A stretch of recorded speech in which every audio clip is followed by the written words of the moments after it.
Hello. Welcome to the show.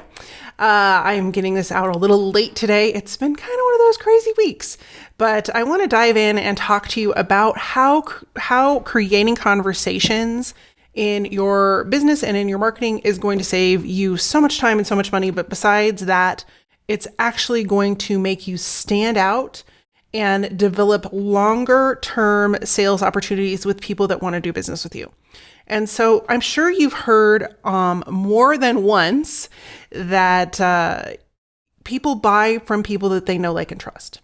And the easiest way to develop trust is to, simply have a conversation. Only the rest of the world, it seems like, is out there not having a conversation. They are talking. I go out and I kind of do sporadic like reviews of marketing. And what I'm finding is that there's so many people talking at people. And they don't ask they don't ask questions. They don't have conversations. They just want to immediately jump in and have you buy their stuff. And so one of the most prevalent places that this happens, and I'm sure it's happened to you, is in messages. So whether you're on Instagram or Facebook or even LinkedIn, I'm sure on more than one occasion, you have gotten some sort of unsolicited message in your message on that platform. And it usually starts out with, "Hey, I can help you with," or "Have you checked out my," or "I have this to offer," or whatever it might be. And most people are just like, no, swipe, delete. And so we don't want to be those people. We want to get in front of people and create conversations, create connections. And if you don't know, in case you don't know, it is much easier and much more economical to keep the customers you have and offer them an experience that they talk about than it is to constantly go out and get new customers. Well, the only way you can do that is to get to know your customers. For example, I was on a call this morning with a guy that I'm working with in the UK. Wonderful, so awesome. And we were talking about what kind of lead magnet he should create for his website. And he's like, "Oh, well, we should try this one, but we're also tossing around this one." I was like, "Wait a minute, stop the presses." I said, "Why don't you have a couple of conversations with people that just attended your previous workshop and bought from you, and ask them what would be helpful to them before they, either move forward and try to do more on their own, or would have been helpful before they ever walked into a training session with you." And I said, because at that point, we're not guessing anymore. We're having a conversation about what people really need and what they really want. And yes, it takes a little bit more effort. And yes, it takes a little bit more time to ramp that up, but then you know that you're creating something that people actually want. And you're not just putting it out there and having crickets of people that are like, "I don't care about that. I don't want it. And I don't even know what that is." And so creating those conversations, because we are in a time where everything is shifting. The way business is done is shifting. The way people show up to employment and choosing employment options is shifting. And the world is shifting, and we have to be prepared for that as business owners. And so if you are having a hard time standing out, and you don't get people reading your emails, and you don't get people, wanting to move further with you in your sales cycle, it could be because they don't trust you, and two, you haven't put in the effort to create conversations with them. And so I put together this episode so that we could dive into some of the things that you can do to create conversations that are going to help you stand out in their mind. And one of my mentors, one of his favorite things to say is, "Marketing is an exercise in memorization." If you're familiar with Don Miller at all, that's one of the quotes he uses all the time. And it has stuck in my head because it's so true. People think they can show up in front of their audience once or twice and they're going to just magically remember who they are. And that's not the case. You have to constantly be in front of them and give them a reason to remember you. And creating a conversation is a perfect way for you to do that.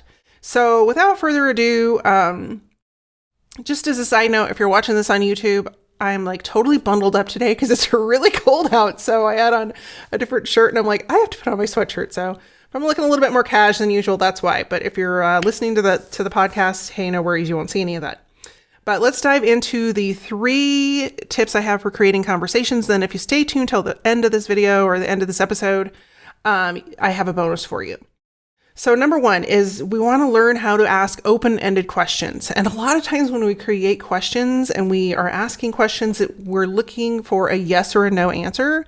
But if we can have an open-ended question that causes your audience to actually have to respond with more conversation, it becomes easier for you to pick that up and respond to it. So instead of asking, hey, do you like white or wheat bread? I mean, people are going to answer white or wheat. It's going to be a one-word answer. You can change that to, hey, what are the best benefits, or what's your favorite type of wheat bread and why? And so people will probably dive in with Oro wheat or Dave's, I can't remember what it's called, Dave's super bread or something, or bad bread, or I don't know. Anyway, it doesn't matter. But they're going to give you more option to like feed into that. And the way the algorithm works and the way that social media works is that the more words that are in a comment, the higher it's going to push your engagement up. And so the key is to get people to respond with more than one word answers or more than an emoji. And so we can facilitate that or encourage that by asking those open-ended questions. So what are some open-ended questions starters? So one would be, what do you think about? What do you think about the new job market and how things are changing to be more in favor of the employee? Or what do you think about red Jell-O for Christmas cocktails? Or like, because people will just go like, what? That is horrible. Why would you want to do that? And so what do you think ... is a great way to start one of those engaging conversations. Another one is, what's been your experience with blah, blah, blah, blah, blah. And so you see that's not a yes or no. It's like, please, you're basically saying expand on what your experience has been with, such and such software. What's your experience been with ConvertKit? Or what's your experience been with your email software? And then you have the opportunity, if people go in and answer that question, to follow up. Because every time you follow up with their comment and they respond back, boom, boom, boom, goes your post in the feed. It's going to keep moving up and up and up. I had a client that just did this week, and she posted, and I watched it. It was on LinkedIn, and I watched it. The first post was about how she was celebrating her birthday and she wanted to ask a favor. And it was basically she wanted to have people fill out a survey and get their feedback. And so she got a lot of really good traction there. And then she followed it up with a really simple question that was about the current state of, she had pulled a statistic. And it was something like 2 out of 8 people never even show up for a job interview. And her question was, what has been your experience with either not showing up or not having someone show up for a job interview? And whoa, Nelly, did that thing explode. And so she really, she had over 900 comments on that, which for LinkedIn, that's insane. But part of that was because every time somebody would comment, she'd comment back. And then they'd comment back, and then she'd comment back. And so it was a lot of going back and forth with her, but she was engaging that and creating that conversation and making it happen. And it was super exciting to watch. And so when she texted me with, utter excitement that this was working, I wrote her back and I said, and so what are you posting tomorrow? Because now the algorithm is on the lookout for what is she going to do next. And so that's just a side note. But when you're asking these questions and you have that open-ended opportunity for them to answer, people will expand, and it opens up the loop for you to start having a conversation with them. And so the last suggestion I have for you on that one is you can start it with, how has this shown up in blank, in your life, in your business, in, at the gym, at the grocery store, whatever your business might be. Or it might be, so if you're a coach, it might be, how has the use of whatever tool shown up when you're working with clients? Or, how has the topic of mindset shown up in your coaching business? And some people will say, no, not at all, hasn't shown up at all. And some people will be like, oh my word, total life changer. And you just don't know. But having that beginning of what or how or why do you think this happens? Anything but a yes or no, blank opening is going to encourage people to respond and leave longer answers, and also open the loop for you to have a conversation with them. So that's tip number one, is to start asking open-ended questions in everything you do, whether that's a blog post or if it's a social media post. Specifically on social media, people will answer more often. So that's tip number one. Tip number two is to listen, and then talk. So I'm going to tell you kind of a funny story about my aunt. So I have an aunt, and she doesn't listen to this podcast. She probably doesn't even know it's out there. And so I don't feel too bad about talking about it. But I had to take my mom into the urgent care yesterday, and no big deal. She's fine. She just twisted her knee wrong, and it was totally swollen. And I just wanted to make sure that, one, it wasn't like torn, or if she, God forbid, she would have a blood clot or something weird. And so we were at the urgent care, and she calls my aunt to tell her what's going on. And she's like, she does not even listen. And I was like, yep. And so you have people that will show up in your life, and they are just waiting for you to stop talking so that they can talk. And that happened to be the case with my aunt. So my mom was trying to tell her what was going on, and that we were at the urgent care, and my aunt was just not listening. She was just like, okay, well, I'm going to blah, blah, blah. And my mom's like, blah. So she was going a little crazy. But we don't want to do that, especially with people we're trying to start a sales relationship with. We want to be the person that is constantly waiting for them to share their stories with us, to share their pains with us, to share their experience with us. Because one, it is a gold mine of information for you to create future products, or shift your marketing message, or just get feedback from things that are going on, not only in the marketplace, but with your competitors' products and your products, so that you can change and make shifts in those situations, so that you are attracting more people with the language and with what they really want. So often, people expect to not be listened to. They expect to be ignored and just talked over. So a perfect example is like, if you are walking down the street, and typically I will if somebody will say hi, and I'll say, hi, how are you? And they're like, fine. And they walk by, and then, how are you? Or they might respond with, how are you? Well, one, it's just habit, and it's not really listening. But if you actually stop and say, great, what is going on with you that, you're doing really good? They're going to be like, what? Wait a minute. You actually listened to what I said? And if you dig a little deeper, you might actually find out they're not fine at all. They're actually horrible.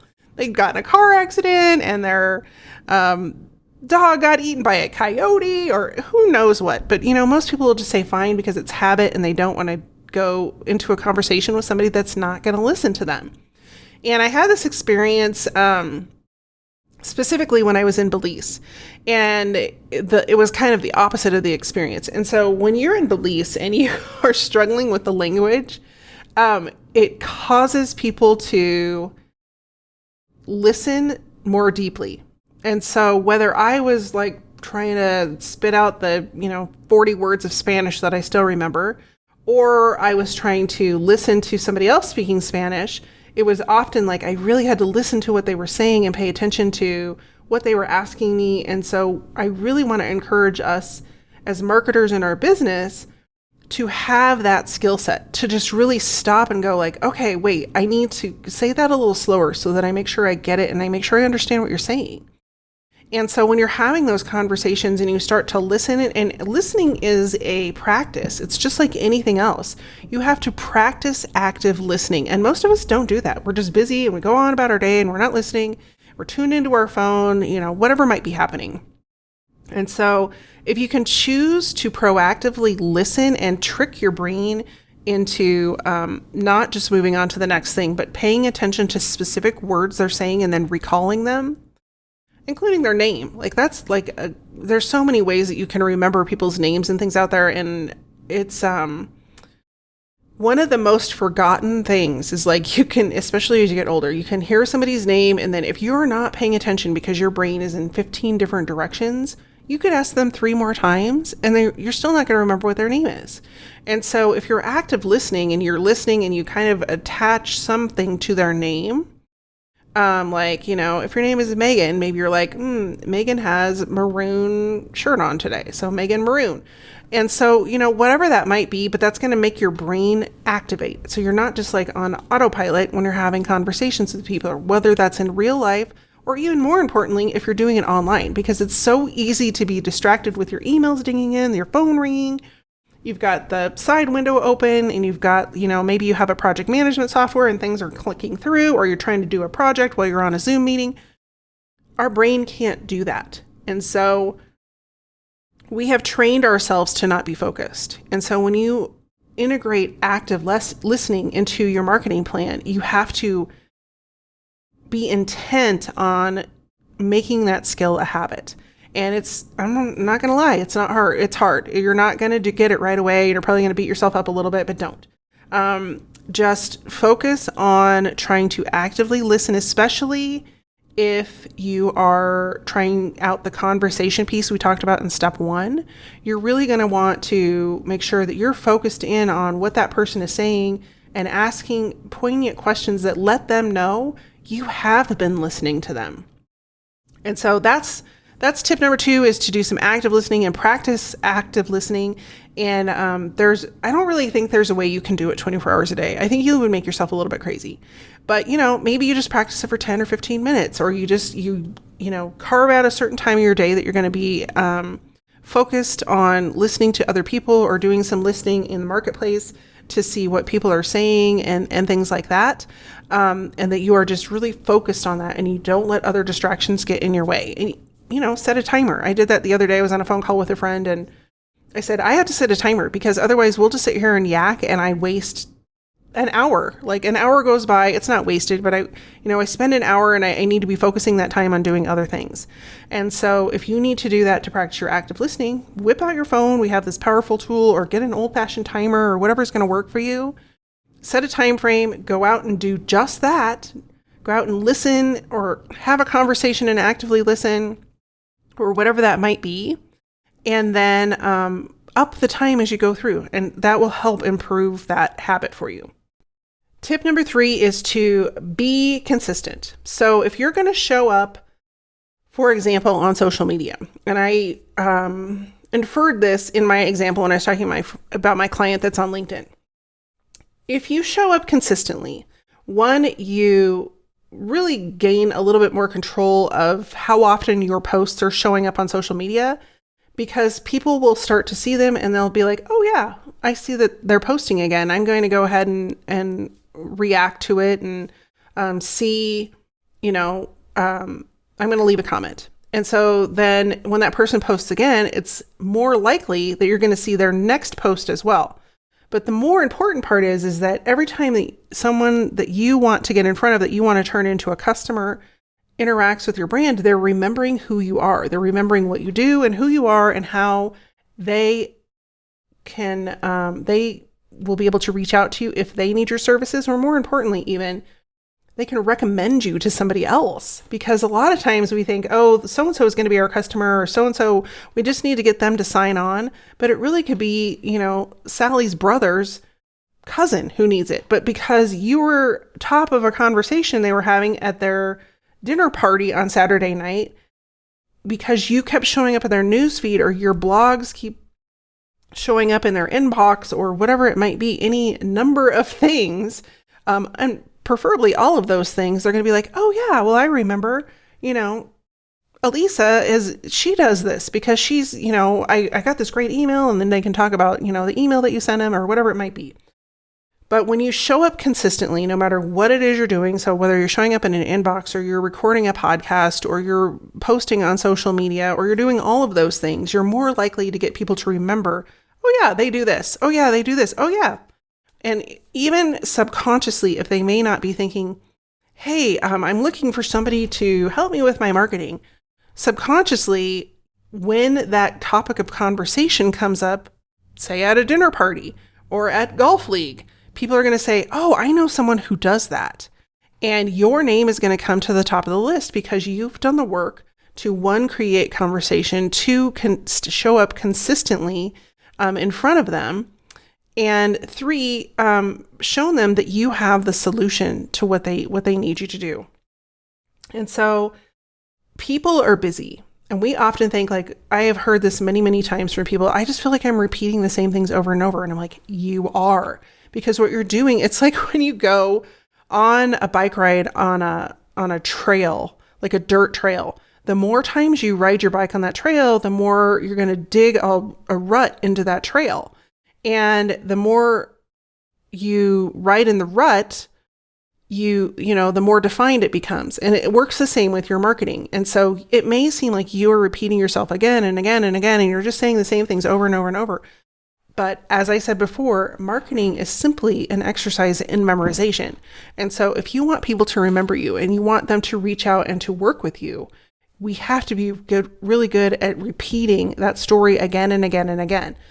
Because I don't know about you, but most often, like if I sat and thought about it, I'd be like, oh, what did I have for breakfast on Monday? It's Thursday. I couldn't tell you because we are busy, we are distracted, and we have a lot of things pulling at our attention. And so when you become that person on repeat in people's minds for what you do, that's when you're able to get traction and create conversation. And so the other little key piece of that, of being consistent, is that you show people that you're reliable and that they can count on you, because you show up consistently. They're like, oh yeah, I see her stuff all the time. She's on, I've had people say, you're on social media all the time. I'm like, no, not really. I'm just like, I don't say that to them, but I'm like, no, I just, I have it set up so that I can have those things on repeat. Or I have, you put out a podcast all the time. Well, I do, but that's because I've set up a schedule where I'm batching those things and they show up consistently because I put in the effort to plan it to happen that way. And so consistency has a lot of different levels that are really, really good for your business and your marketing. Now, I promised you a bonus, and it's a very simple bonus. And this has come up multiple times just this week, in fact. And it comes up often with almost every client that I work with. And it is when we start to create messaging and we start to want to create a post, for example, for social media, or we want to create some copy for our website. So many times we start sentences with, I do this. I am the number one person that you can hire for your mental health because of, and you list out a laundry list of all of your credentials and all your experience. If you will do this one tip, it will change your ability to get traction 180 degrees. And it is simply from removing I from every sentence and changing it to you. And of course, you're going to have to rework the sentence, but you get what I mean. When you approach conversations with you instead of I, you open up the door for them to tell you more about who they are, and even better, connect with where they are right now in relationship to how you can help them. And when they recognize that you get where they are, it opens the door for them to want to know more. So that's your bonus. Change out every opportunity you can, change out the word I for you. And it will make a huge difference in the traction you get with your marketing and in the conversations that you get to open. So thank you so much for tuning in this week. I will be back next week with another episode. I have some great episodes coming, and I've got them all planned out, and we'll be recording those shortly so that they are ready and hitting your inbox soon. In the meantime, take care, be well, and I will see you soon. If you're like most entrepreneurs, you know you should be on social media, but they keep changing the dang rules. For Pete's sake, every day there's a new algorithm change. There's when you should post, when you should not post, what you should post. Should you do video? Should you do Insta stories? Should you do this? It's enough to make anybody crazy. And the worst part of all is that even if you're showing up and you have a huge audience on one of these platforms, you don't own any information about them. So when they change the rules, and you know they do, you are at their mercy. Well, what if instead you could own your audience? What if you had the power to show up in front of them, share what you want to share on your own time frame? Well, you can. In my new upcoming training, Own Your Audience, you're going to learn how to stop being at the mercy of social media moguls. Yes, social media is a great tool, but when you put all of your eggs in their basket, it's like renting an apartment with a horrible landlord who keeps changing the rent. You deserve better. You deserve to control and get in touch with your people on your terms. In the Own Your Audience training, you're going to learn the 5-step proven system that I've used with my clients for the last 20 years that gets you in front of your audience, builds conversations, builds connections, and best of yet, helps you sell your stuff. Because if you're not selling anything, it's really hard to stay in business. So join me for this free live training coming up. It is so easy for you to join and come and be part of this live training by going to elisaconnor.com/own your audience. If you're tired of fretting about the next social media change and you're sick of being at the mercy of what to do, when to post, how to post, where to be, and you just want some sanity with your marketing, join me for this upcoming live training at elisaconnor.com/own your audience. And I look forward to seeing you inside.